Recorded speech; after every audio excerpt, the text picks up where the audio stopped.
Anyways, let's continue. Danish called Denmark eventually evolved out of that. Number 48.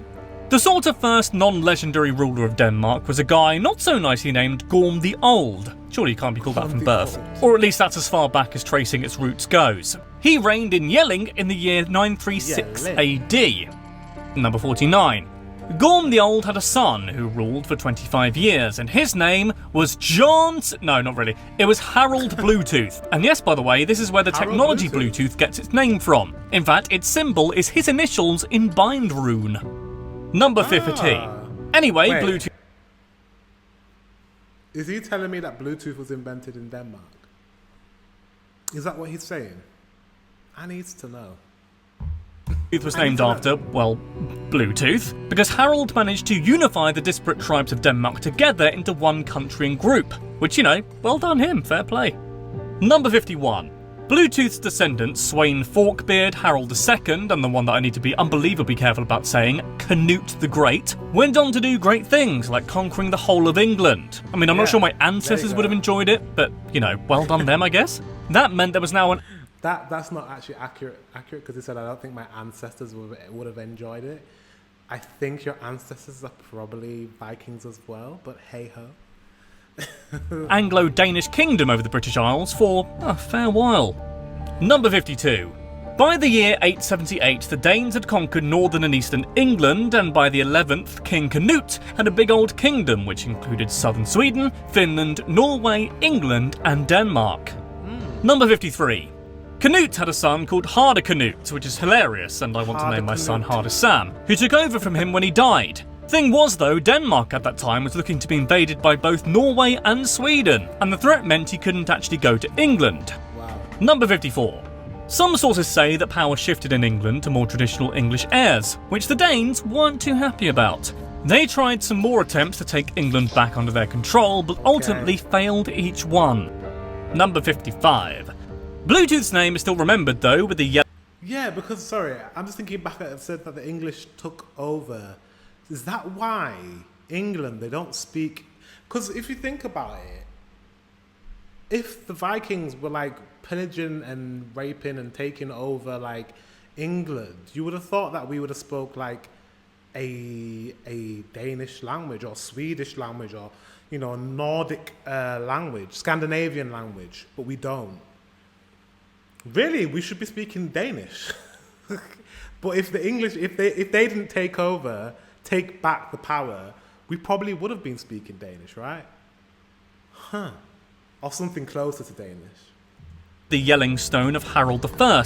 It's in a churchyard because it was around this time that Scandinavia... Do you know who we would sound like? We'd probably sound more like the Icelandics. Is it Icelandics?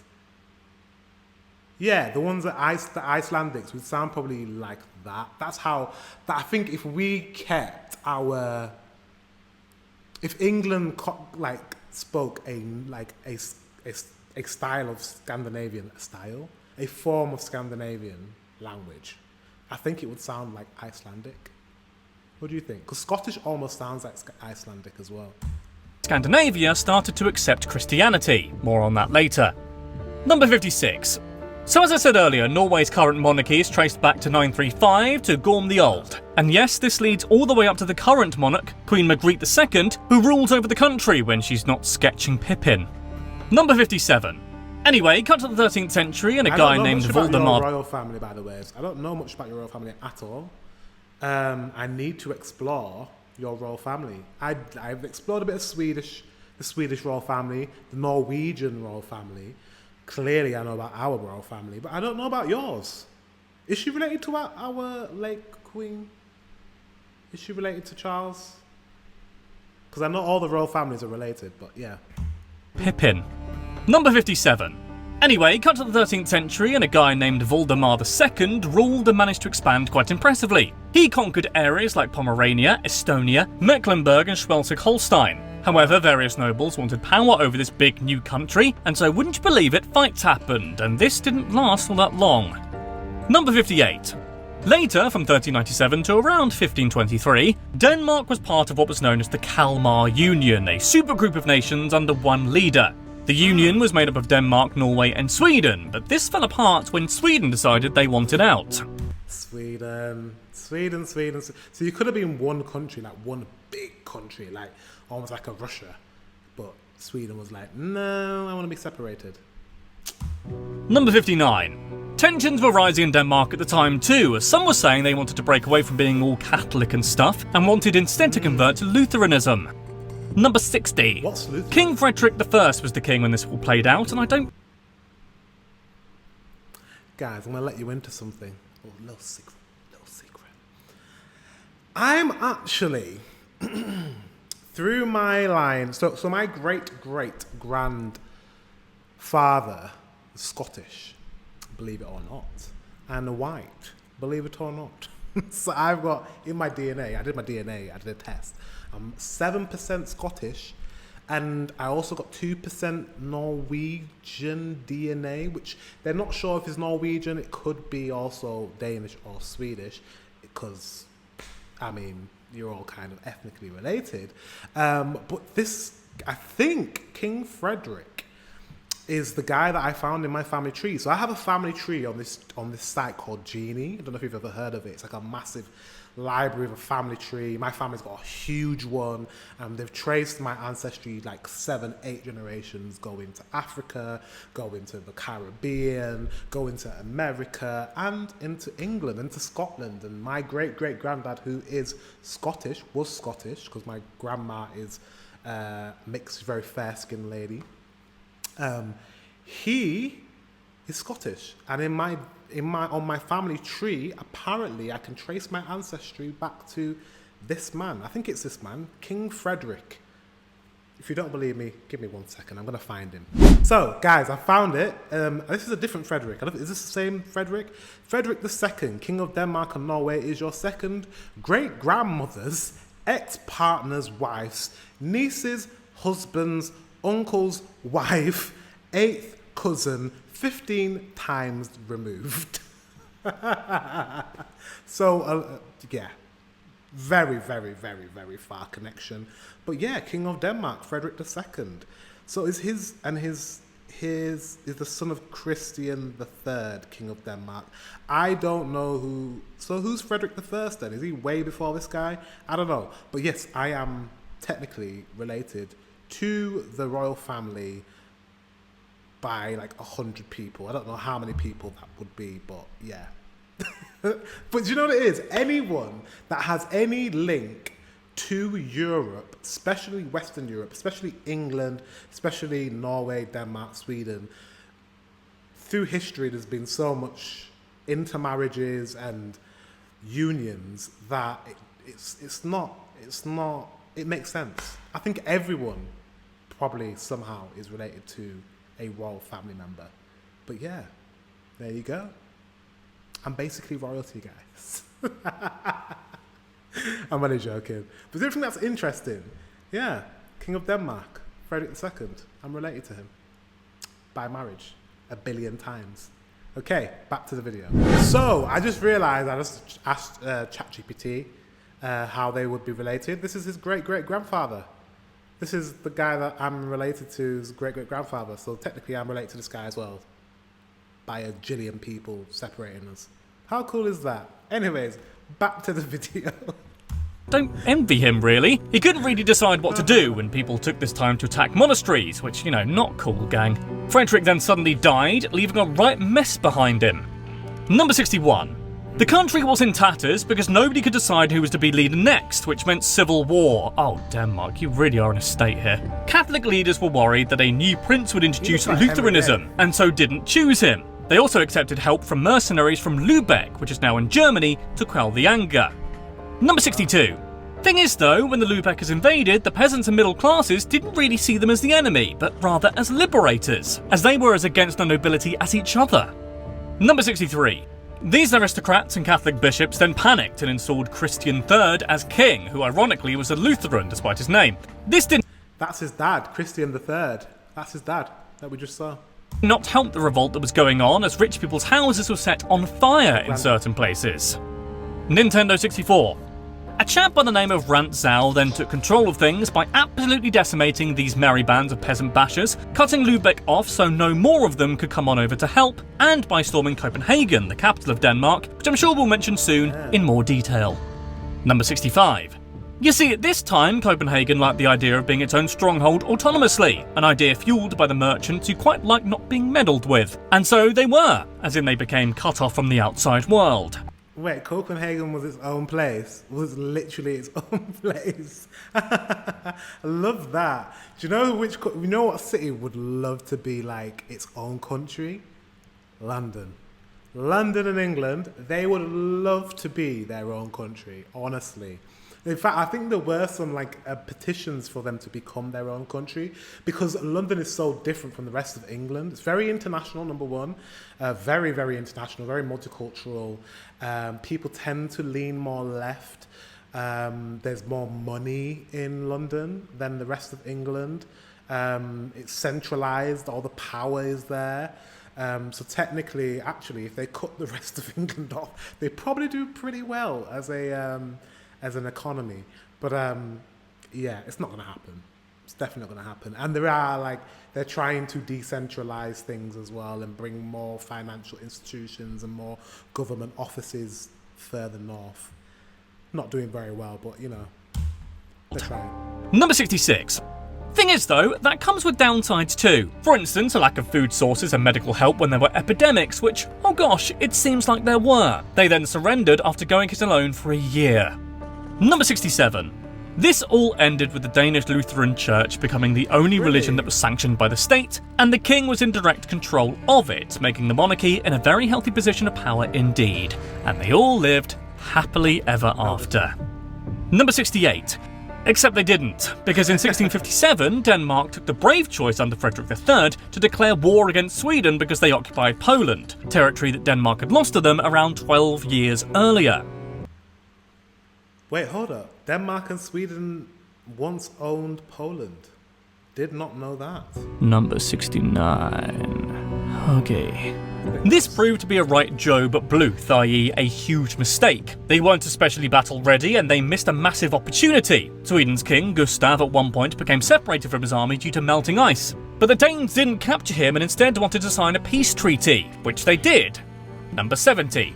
Thing was, this treaty wasn't great for them, but it was very good for Sweden. The Treaty of Roskilde, nothing to do with a naked festival, made Denmark give a third of its territory to Sweden.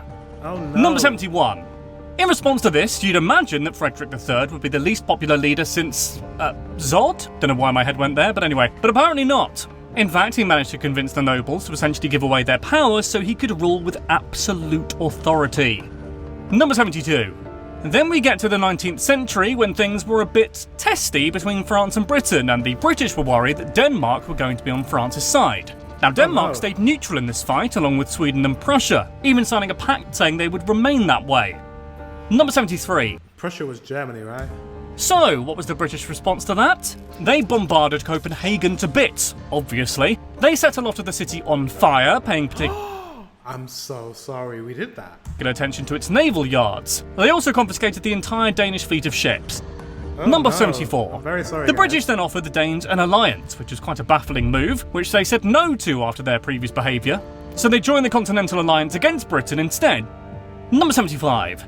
Britain then responded to their decision by blocking off Danish waters as well as Norwegian, but hey, it's not about them this week. This caused a fair bit of poverty in the old Denmark, so things weren't great. Oh man, I didn't know that we had a bit of a checkered past. Very, very sorry. Very, very sorry. On behalf of Britain, I'm very sorry for that that past. I thought we've always been friends. I'm glad we've got a better relationship now as countries, but yeah. Number 76. Wow. Oh, I forgot to mention something when we were talking about the 18th century. The 18th century saw a bizarre practice arise in Denmark called suicide murder, which sounds like an edgy metal band you still play in a garage. People who were suicidal back in those days were told that they would be sent to hell should they do it, so as a loophole, they would kill others to get the death penalty. They would then circumvent hell by repenting on death row, apparently meaning they'd go straight up to the big house. Wait, what? I'm not even going to try and unpack that. Mate. So to circumvent killing themselves because they go to hell for killing themselves, they would kill someone else get put on death row and then repent so they go to heaven.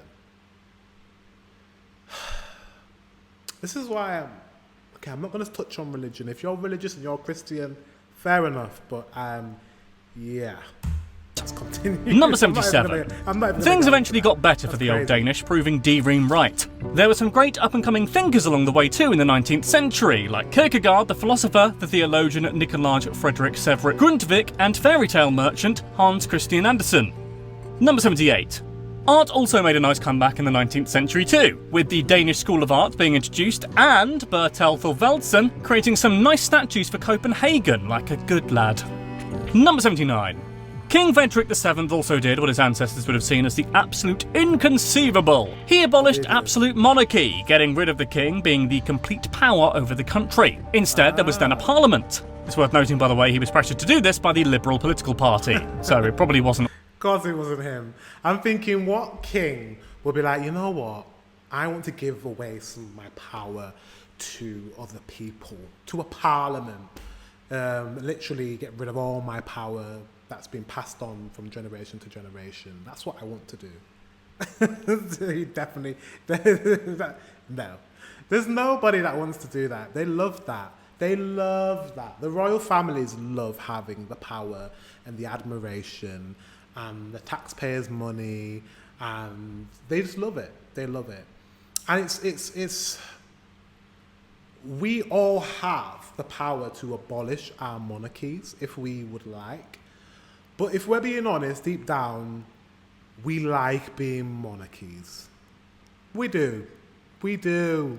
Denmark, Sweden, Norway, the UK.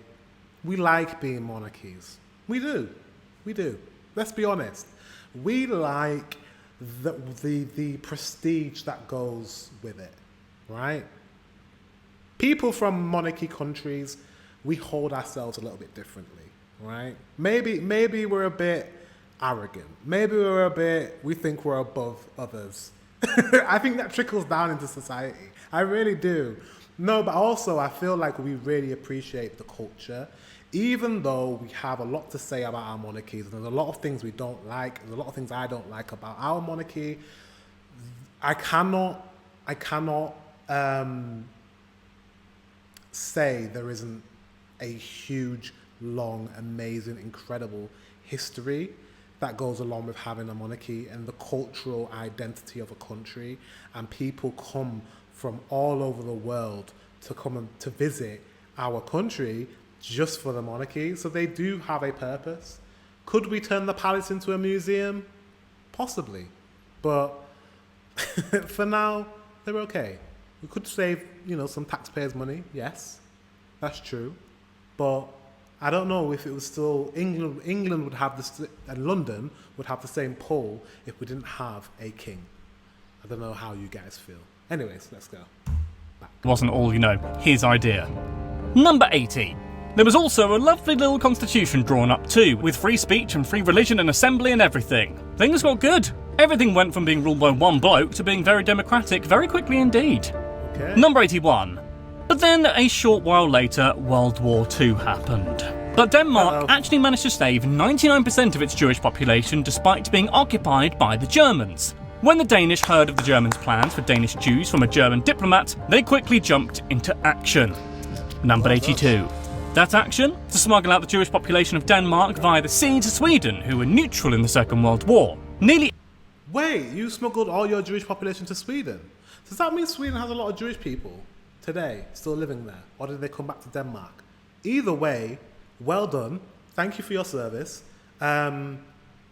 Yeah, well done. The Second World War, being from England, going to school in England, we learned a lot about the Second World War and all the atrocities that happened to Jewish people. Horrific. Also, even more horrific because, not more horrific, but because I went to school where we had a huge Jewish, is population the right word? Students. We had a lot of students that were Jewish, basically, and I had a lot of friends, good friends that were Jewish as well.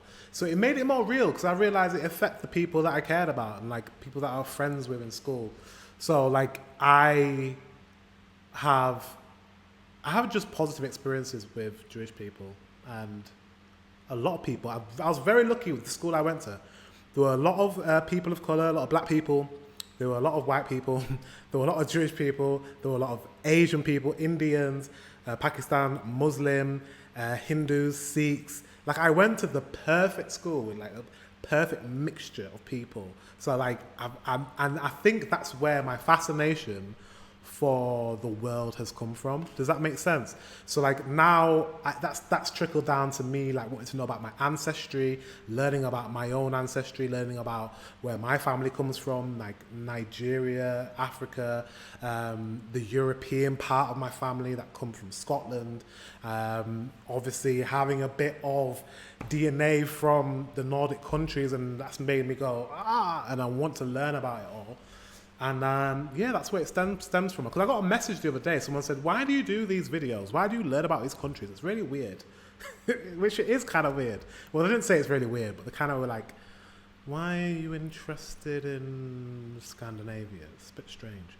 And I couldn't really answer the question, but I think that's the reason. I think it stems from my curiosity of the world, stems from probably school and being around a lot of people from all around the world.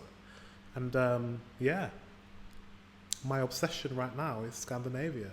It's been my obsession for a few years. I think it's going to be my obsession until I go there. So one of two things is going to happen when I go to Scandinavia, guys. When I come to Denmark, it's either going to quench my thirst. I'm either going to go to Denmark and it's going to be like, I feel good now. I'm not obsessed about it anymore. Like I've seen it. I'm here, and I'm good. Or two, what could happen is I go there and it just makes me obsessed even more, and then I end up doing something crazy like moving to Denmark and learning Danish, or moving to Sweden and learning Swedish, or moving to Norway and learning Norwegian. Watch this space. I'm a very random person. I currently live in Asia. I'm currently in Indonesia. So like, yeah, I'm going to Sweden and Denmark and Norway next year. So there is a huge chance, a massive chance that I'll go there and fall in love and be like, okay, I'm moving there. Watch this. You need to subscribe to the channel and watch this space, because it's highly likely that, well, it's not, it's like 100% I'm coming next year, but there's a chance I'll be like, should I move here? Anyways, let's continue. Nearly 8,000 people were put on fishing boats and taken to Sweden in a nationwide effort that saved all of their lives. Well done. Number 83. Which brings us up to today, give or take 80 years. So let's discuss its capital, Copenhagen, which by coincidence starts with a capital letter. Oh no, wait, that's what all nouns do. Anyway, Copenhagen has a population of 794,128. And I know that because I can... 794,000? Ah, you got the population of Copenhagen, your capital city, is the same, pretty much similar, probably the same population as the city I grew up in. Interesting. Huh. I counted them all myself on Google Maps. Number 84. But Copenhagen used to be the capital of 3 countries. Guys, check for me. Leeds. I'm from Leeds, in Yorkshire, in England. Leeds. Leeds. Let me know if you have a chance. If Copenhagen and Leeds have the same population. I think they have a similar population.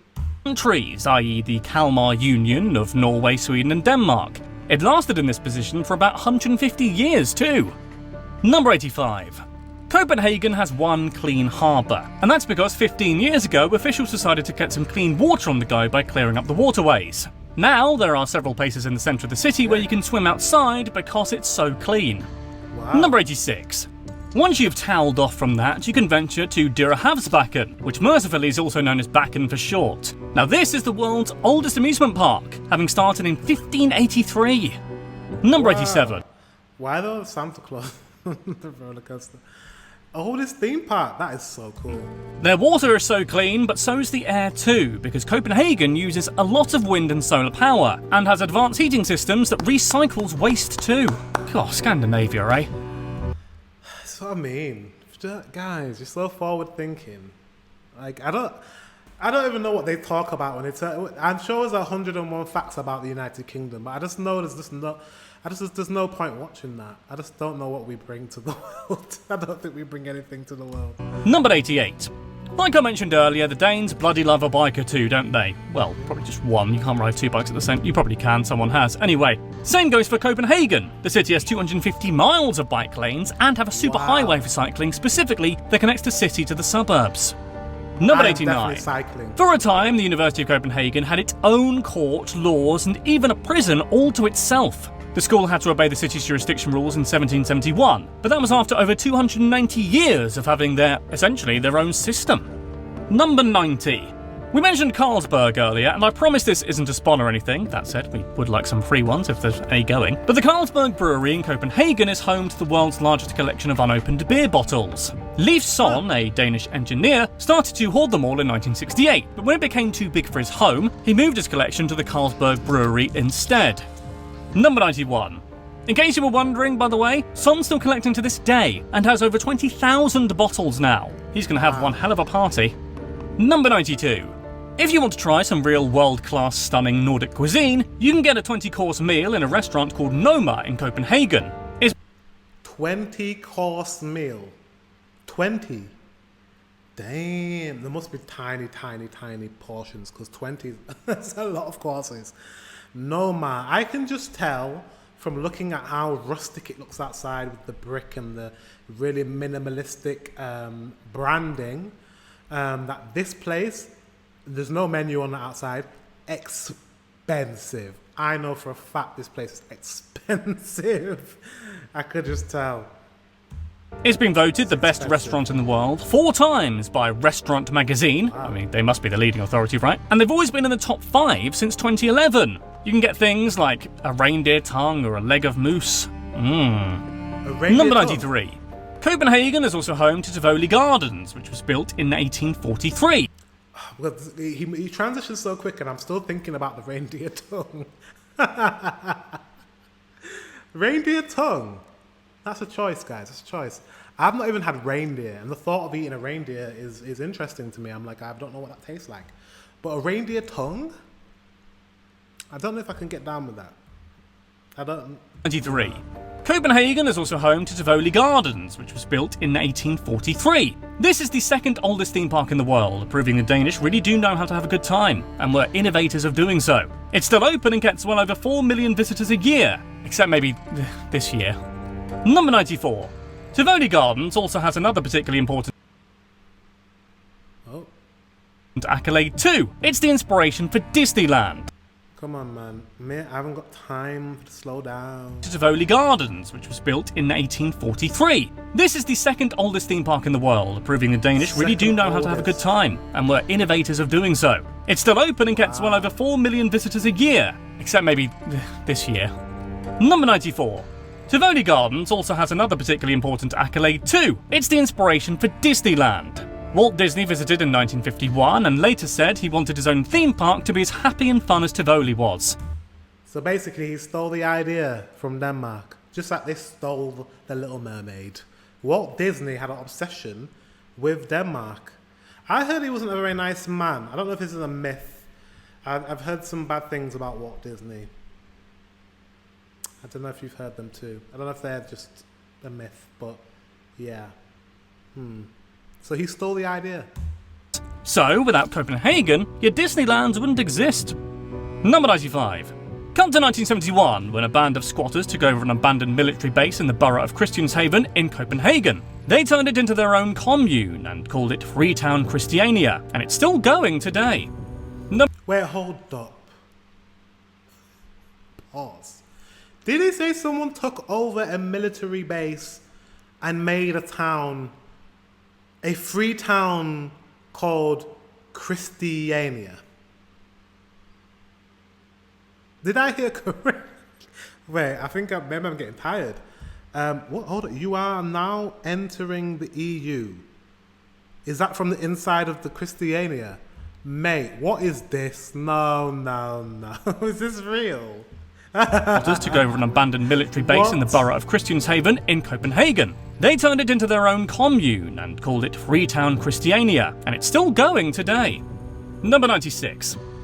Town Christiania has 9 key rules, just one more than John Ritter, and these are known as its common law. And those are no weapons, hard drugs, violence, bike wear, bulletproof clothes, sale of fireworks, thunder flashes, though I'm not sure what that even means, and no stolen goods. Number 97. So hard narcotics are banned there, yes, but marijuana isn't, and is a big part of the lifestyle there, because, you know, hippies. There was... What is this? Can you do that? Can you just create your own area, your own town, your own village, your own... and they can smoke weed? A designated area where you could buy it too, called the Green Light District, but it's not exactly legal. Number 98. You see, in 2013 a bill was passed in Parliament which dictated that Christiania would have to follow the same rules as the rest of Denmark, and crackdowns on various activities there have been going on ever since. Number 99. It used to be the case too that everybody who lived there paid into a communal treasury, a bit like how taxes are supposed to work. But now there's an actual treasury for the place that has a committee of directors and everything, whereas before it was like a communal free-for-all meeting type thing.